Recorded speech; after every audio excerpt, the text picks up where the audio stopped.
Você sabe que eu nunca me questionei sobre isso, porque a prova eu tive ao longo do caminho, né? E eu vejo essa preocupação nas pessoas, alguns, alguns que estão lendo, aqueles que nunca leram e perguntam, tá, mas o que que é as cartas? Cara, é igual você chegar na frente de um suco de morango, que você é uma criança e nunca experimentou, e falar, mas o que que é o suco de morango? Fala, meu amigo, não tem como explicar, você vai ter que beber, entendeu? Você vai ter que saborear essa fruta. E é a mesma coisa, cara, mas eu demorei muito para entender, sabe, Nivaldo, que a gente não consegue conscientizar absolutamente ninguém na vida.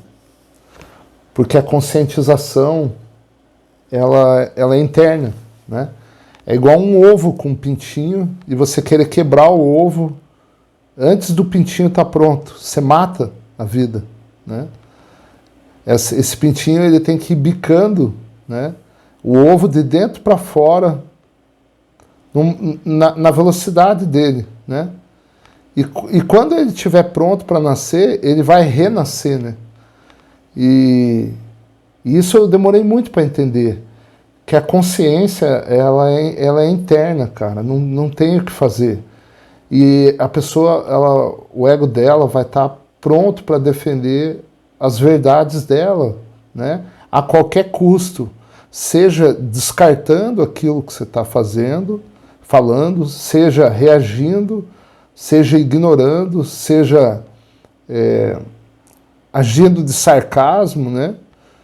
Seja te rotulando. Então, as maneiras são inúmeras, né? Mas o que ele está defendendo? Ele está defendendo o status quo dele, né?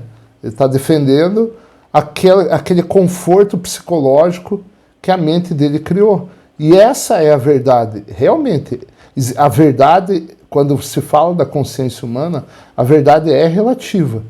Mas essa relatividade da verdade não quer dizer que não exista uma única verdade, que é essa que Cristo traz, né? E assim a gente percebe. E aí a gente enxerga que a nossa verdade é relativa. Mas para o cara que não está no momento, ele vai defender essa verdade relativa dele com unhas e dentes, entendeu? Então, mas a gente tem que pegar essa convicção nossa, que ela vai aprofundar, né? E não tentar, e isso eu estou falando por mim, não estou falando para você fazer isso, mas eu percebi que eu não posso passar essa minha compreensão parcial da verdade e fazer com que o outro compreenda. O que eu estou fazendo? Eu estou pegando o ovo e estou tentando quebrar e tirar o pintinho lá de dentro. Ele vai morrer. Ele não está pronto, né? O corpo dele não está pronto para renascer, né? A mente dele não está pronta. Então ele precisa daquela escuridão do ovo, né? Para ele terminar o processo biológico dele, psicológico, né? E talvez não aconteça nessa vida. Às vezes, eu falo que às vezes a gente pega as cartas e a gente está tratando como se estivesse na última encarnação. Cara, esse é o maior... Não, essa é a maior loucura, que a gente se equipara, né? De alguma maneira, a uma consciência muito elevada como a de Jesus. E tá falando, não, eu entendi, então eu vou seguir aqui, que daí eu me livro. Cara...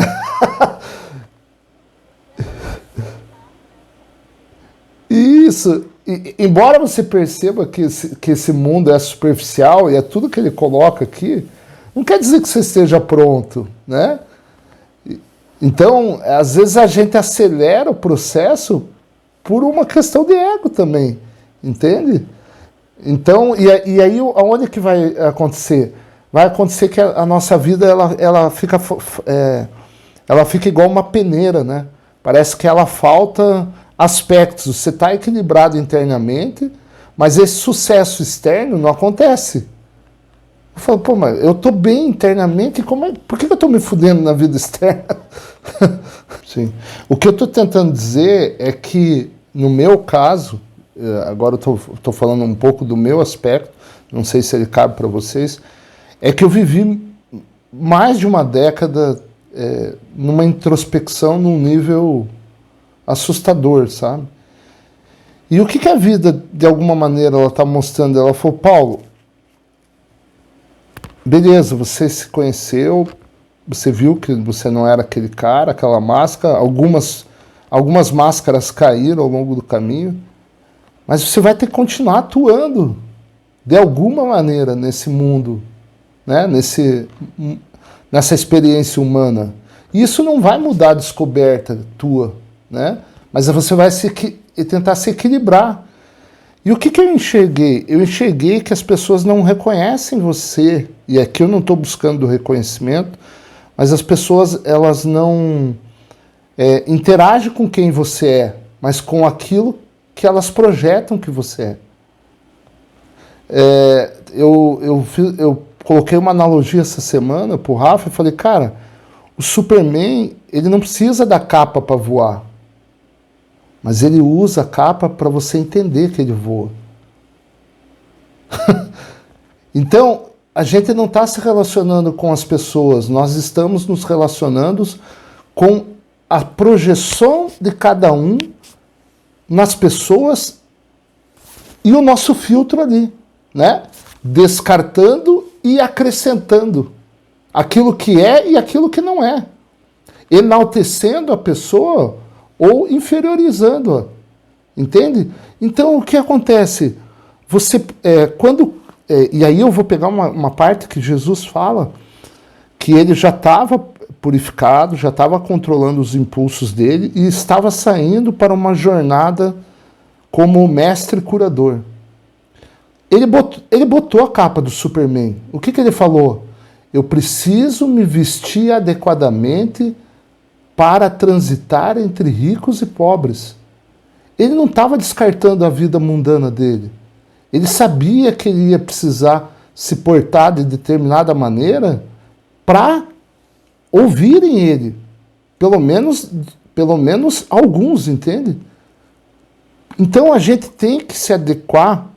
Eu não estou falando que isso é uma obrigação, mas para entrar nesse palco, nesse show, desse teatro da vida, a gente tem que vestir uma máscara. Porque senão você atua e as pessoas ficam olhando para você e não compreendem a tua atuação, apenas porque você está sem a máscara do personagem. E quando você coloca essa máscara, aí ela fala, agora eu entendi. Nossa, que ator bom, né? Nossa, maravilhoso ele. Eu demorei uma década para entender isso. E eu tô tentando me reequilibrar, né? Esse ser e esse show da vida que eu preciso atuar de alguma maneira, como pai, como marido, como amigo, como provedor, né? A gente tem que botar a capa. Eu acho que não é que a gente precisa, Nivaldo. Eu acho que os outros precisam para que a gente consiga dar o recado. Imagine um carteiro vir na tua casa entregar uma carta sem a roupa do correio. É provável que você ache que ele é um bandido. Se ele vier barbudo, então, né, com um gorro na cabeça, você não vai atendê-lo. Mas quando ele vem fardadinho ali, né, você pega a carta e você lê. E você o recebe. Então a gente precisa desses personagens para atuar. Está todo mundo identificado com essa imagem. Não tem como. Você pode ver a própria academia, a própria escola, a própria universidade, ela só aceita os cadáveres, né? Ela só aceita os escritores que morreram. É assustador isso. Ela nunca aceita alguém que está vivo. Então, quando morre, parece que essa autodefesa do ego, né? Ela descarta, o Paulo morreu. Nossa, o Paulo era gente boa, né? Nossa, o Paulo... E aí enaltece, né? Enaltece, mas em vida não enaltecia. Em vida criticava, né? E um amigo meu fez psicologia e ele fez um trabalho pessoal dele, particular, próprio, E a academia falou, não, isso aqui não tem valor nenhum. Por quê? Não, porque você tem que escrever sobre os mestres. E quem são os mestres? São mortos. Todos eles morreram. Imagina você comparar Freud e Jung com as cartas. Não estou dizendo que não teve o papel dele, teve. O livro que o Jung mais leu está ali na minha frente, que é o I Ching. Ele morreu maravilhado com esse livro. E o ego, imagina o que eles trouxeram do ego. Era legal para a época, teve o papel, mas não serve mais. Né? Um livro como As Cartas, ele descarta quase tudo da filosofia. Né? E eu não estou falando que a filosofia não teve o papel dela, mas ficou ultrapassado com as cartas. Da mesma maneira... Sim, da mesma maneira que um cavalo ficou ultrapassado quando o carro chegou, né? E que eles queriam limitar o carro a 6 km por hora para não vender o carro e o cara continuar andando a cavalo, né? O cavalo continua existindo e você anda, cavalo é maravilhoso, mas você não usa mais ele, né? Então a carta, as cartas, ela veio para... Só que hoje eu percebo que é um conhecimento milenar mesmo, é para o próximo milênio, não é para agora. Agora nós estamos aí, quem conseguiu receber, né, quem estava no momento de receber esse conhecimento e vivê-lo a partir dessa compreensão parcial, está fazendo. Mas só vai chegar para o homem comum daqui muito tempo. A gente não vai mais estar aqui, entendeu? O ciclo descendente é absolutamente essencial para a realização espiritual. Você tem de ter falhado gravemente de algum modo ou passado por alguma perda profunda ou algum sofrimento para ser conduzido à dimensão espiritual. Ou talvez o seu sucesso tenha se tornado vazio e sem sentido e se transformado em fracasso. Agora vem a frase. O fracasso está sempre embutido no sucesso, assim como o sucesso está sempre encoberto pelo fracasso. No mundo da forma, todas as pessoas fracassam, mais cedo ou mais tarde, e toda conquista acaba em derrota. Todas as formas são impermanentes. Vocês já notaram que o sucesso ele encobre o fracasso em alguma maneira? Mas é lógico que você precisa trilhar esse caminho, né, para descobrir. É como eu falar para a pessoa, ó, não vá lá no arco-íris que é bolacha lá no final, é cereal. Ele falou, não, cara, eu vou porque eu nunca fui lá. E você não pode tirar isso de mim. E realmente não posso. Ele tem que ir lá, mas a hora que ele chega no final do arco-íris, não tem ouro.